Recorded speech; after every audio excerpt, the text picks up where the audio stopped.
8 ଜୁଲାଇ 2024 ଦିନ ଓବିସି ମଞ୍ଚ କାର୍ଯ୍ୟାଳୟ ବଲାଙ୍ଗୀରଠାରେ ଓବିସି ମଞ୍ଚର ଜରୁରୀକାଳୀନ ବୈଠକ ଅନୁଷ୍ଠିତ ହୋଇଯାଇଅଛି ଏବଂ ଏହି ବୈଠକରେ ଆଗାମୀ କାର୍ଯ୍ୟକ୍ରମ ସମ୍ପର୍କରେ ଆଲୋଚନା କରାଯାଇ ବିଭିନ୍ନ ଦିଗରେ ଆଲୋଚନା କରାଯାଇଥିଲା।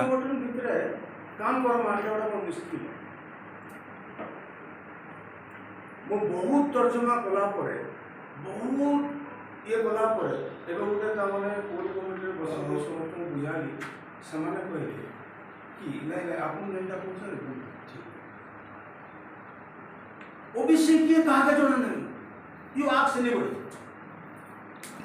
ମୁଁ ଇନ ଚ୍ୟାଲେଞ୍ଜ କରୁଛେ ଓବିସି କିଏ ଯଦି ଗୋଟେ ବି ଲୋକ ଇନ ଠିକ୍ କରି କହିଦେବା ତାହେଲେ ମୁଁ ଭାବେ ଓବିସି ମାନେ ସକ୍ସେସ୍